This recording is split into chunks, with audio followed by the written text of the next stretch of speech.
Good evening, everyone. My name is Paul Young, and I'm doing a series of recordings. This particular recording, the emphasis is going to be on the deficit and the debt for Canada.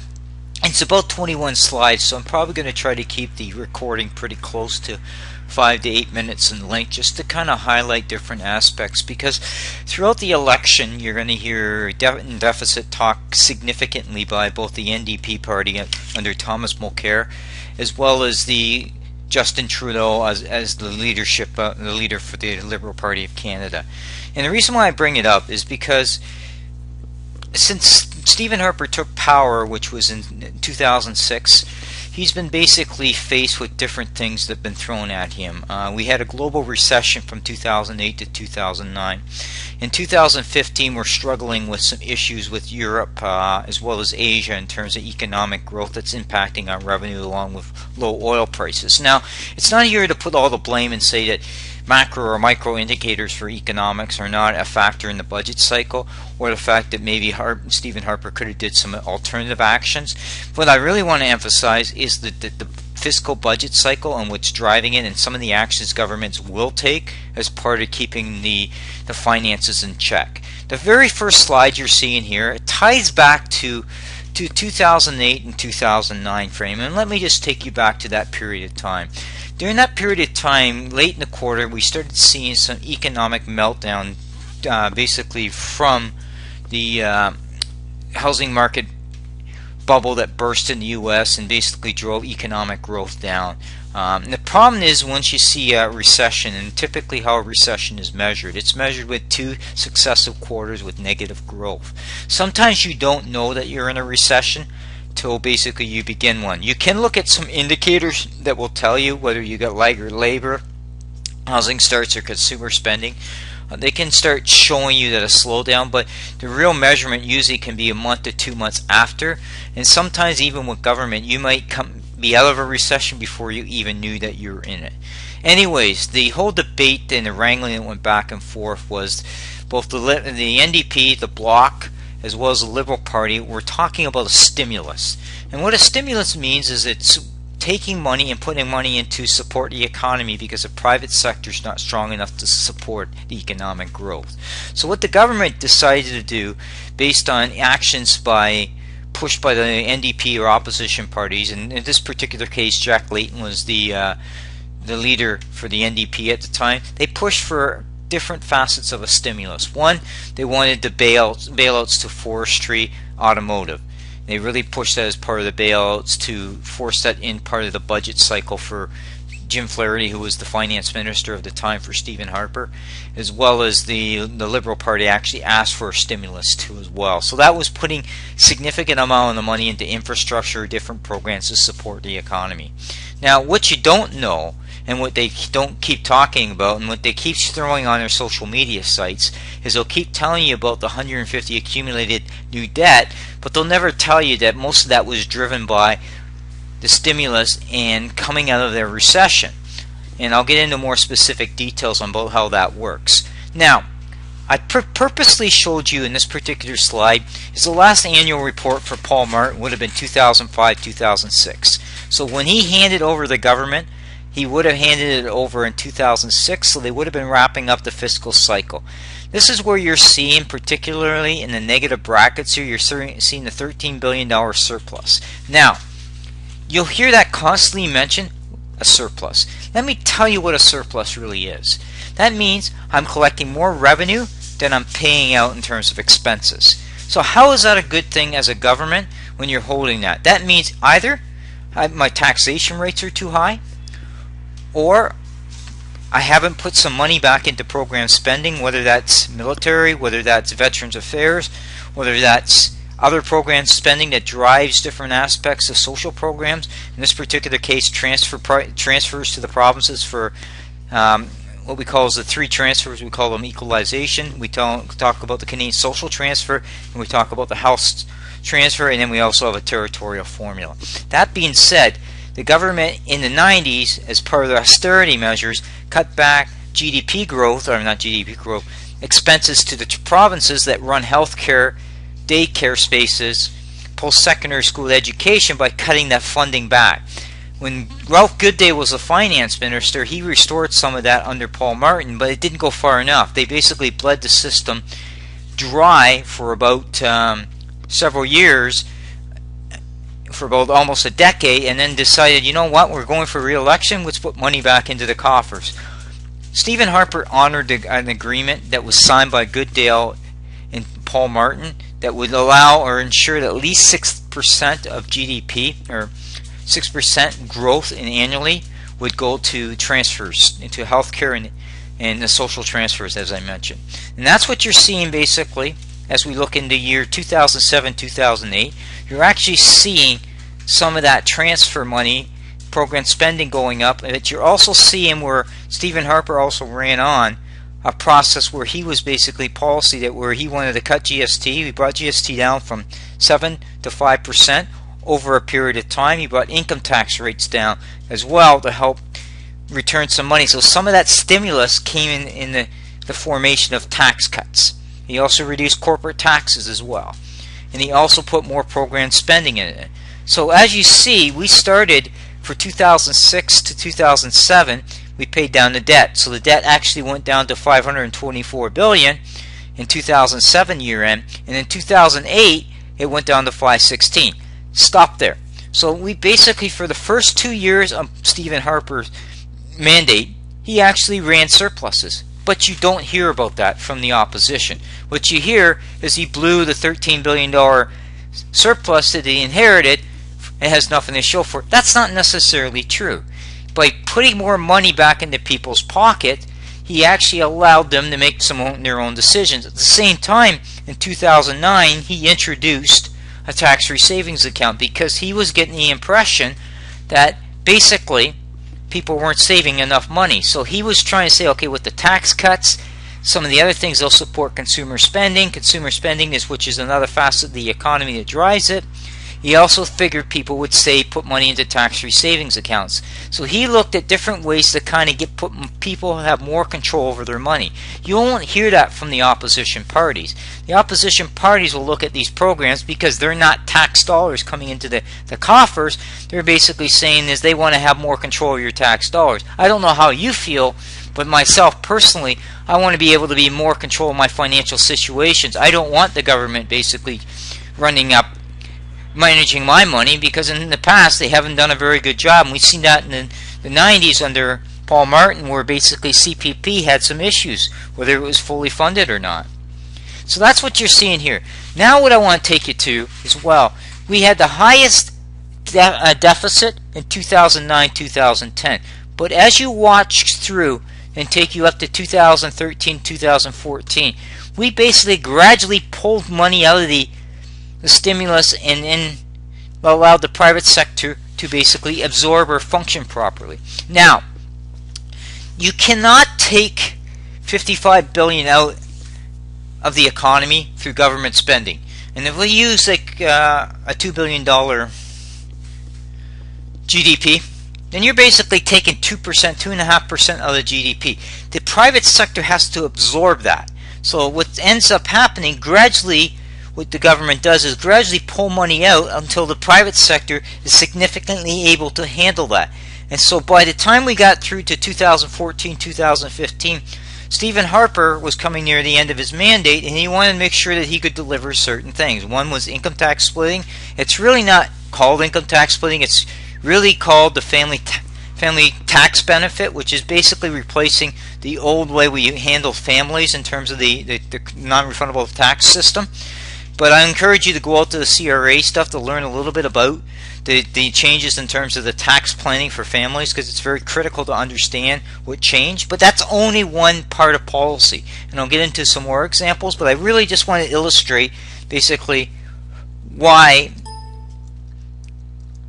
they did that. Now, there's some of the other things you need to bear in mind too as well. Is in the 90s, we've seen significant amount of growth rates. So it allowed us to keep unemployment down to levels that were unseen in the history of Canada. We were relying on strong exports to the U.S., which then drove both personal income tax and corporate rates up. Now that's not something you're going to hear about the Liberal Party talk about. What you'll hear them talk about, we balance budgets, the Conservatives doesn't. But you saw in the previous slide that actually that's not a true statement from the Liberal Party. The true statement is the Conservative parties have balanced budgets, but they've also had to deal with a lot more upheaval in terms of the economy and the growth facets. And I've always taken more of a balanced approach in terms of putting money into the economy as well as taking tax cuts and doing different things in terms of reforms, okay? And that's really what I wanted to get to. Now, this example here shows you basically the beginning of the time with what happened to the net debt change, and this is where you're getting the $158 billion change, or 160, that's basically reflected in this. And this basically shows you an example what basically happened in terms of the money and the flow. And what I basically have done here is I've done a reconciliation. So 16 billion of the contribution to the debt was capital asset pickup. We had some issues with the sick leave adjustments, debt restatement. There were some adjustments that reflected debt, and then we ran basically 135 billion of that is all to do with program spending, whether that's infrastructure, tax cuts, to help stimulate the economy to keep it going as we try to get out of recession into stronger periods of growth. Now, the next slide you're showing here is I'm showing you that we started at when Paul Martin left, or when Stephen Harper took office in 2007, revenues were $235 billion in total, with the bulk of that being income taxation, which is both personal and corporate. And then you're seeing the consumption taxes, right? So you're seeing some fall down in the middle part between 2008 to 2011. Part of it's to do with the rate cuts and also the global recession, right? That's why you're seeing it. But if you look at the employment numbers and corporation tax, despite the rate cuts, we're actually seeing the impact where taxation's actually pulled back into it. But the same token, if you look at direct program spending, we started at 63 billion when Stephen Harper took office. We're now at close to 80 billion. So we've increased program spending by at least 17 billion more. And if you look at transfers, other transfers to government, we started at 43 billion, we're up to 60.4 billion. So we've increased them by another 18 billion. So if you really think of things in perspective, is for each year we've done pretty good significant increases in spending. Sometimes we've capped it at inflation, some of it we've honored contracts, whether it's a transfer agreements, some of it we had to do some spike ups just to handle certain things of new programs, whether it's military or the Veterans Affairs, we supported that. And this is what this diagram is kind of showing you in terms of the flow.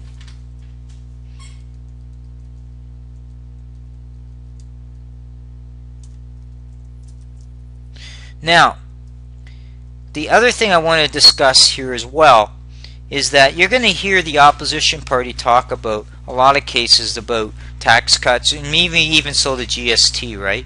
Because you'll hear different type of arguments come out. Like, for example, there are some reports that were published by the CPA Canada, as well as a couple Fraser Institute economists from 2006, 2008. Basically, their theory was reducing GST isn't the best way to manage things. Well, you're going to get different perspectives on that, and I'll tell you why I have a different perspective. The reason why I look at things a little differently is that I still believe what drives an economy is consumer spending, exports, and government spending, because that's the way I've been taught and that's the way I've always understood it. Now, you could probably put 20 economists in the room, they'll probably give you a 20 different perspective. Stephen Harper had to make a choice. What Stephen Harper wanted to do is he wanted to take a balanced approach to kind of looking at how he handles the surplus to give money back to people as well as put money into program spending. He wanted to keep consumer spending going. Now, the argument you could be made is that forces people to live beyond their means. Well, some people, that probably happened. But the other cases, by the indications of looking at the tax-free savings accounts and some of the other options that people have done in terms of mortgages and all that, we've seen the issue where they've actually taken some of that money and they've actually spent it on the economy, which helps support the economic growth, right? We've seen, within the exception of the 2008-2009 period, we've seen consumer spending growing each year. Now, some of they'll say they'll tie it back to that our debt ratios are. Our household debt's very high. Well, that's not all related to Stephen Harper's policies in terms of tax cuts. Some of that relates back to banking strategies in terms of the way banks manage things in terms of looking at real estate prices, right? And look at the way growths have grown in housing markets, right? When you have ridiculous bids and ask, and let's get down to the nitty-gritty. When you get down to some of those tossed around bids and ask, that's some of that falls down to local provincial jurisdiction. They have control over real estate or realty and the way some of the procedures work in there. The federal government can set some of the mortgage rules, which they have changed from 35 down to 25 years. And they've also changed some of the down payments and basically some of the ways you can borrow against the equity in homes. They've all changed that. They've gradually adjusted the change to keep stability with the housing market that impacted on debt. You're going to hear that talk about because some people are trying to make correlations that the tax cuts, all they did was lead to household debt, and that's not necessarily always the case. You have to look at all aspects of household debt. So I wanted to emphasize that. The other thing too that you're going to likely hear as well is talking about the whole expense process. You're going to be talking about lapsing funds. So let's say that a department has an annual budget of $10 billion. Okay, and let's say that they only spend $9.8 billion of that. So that leaves $200 million. That $200 million goes back to the Treasury, and it's called lapsing because basically you're not allowed to carry money over. Normally, when a budget cycle happens, that money stays there, unless it's a specific fund. In most cases, it's basically a budget fund. That budget fund, if it's not used, you lose it. So you don't hear that. What you hear is that for the veterans, for example, is they've lost $1.2 billion because it was returned to the Treasury. Well, it wasn't used. Maybe they didn't treat enough veterans. Maybe there was other issues with the procedures at the time that things couldn't be done within that year, so the money was lost. But if you don't put in these controls like lapsing funds or certain other things like balanced budget acts, what can end up happening is you can end up going into what we call structural deficits, and that's what you're seeing in Ontario. What that means is I can no longer raise my revenue to the point that I can support my level of services. Now, Stephen Harper didn't want to raise revenue, so he wanted to make sure that he had a balanced approach.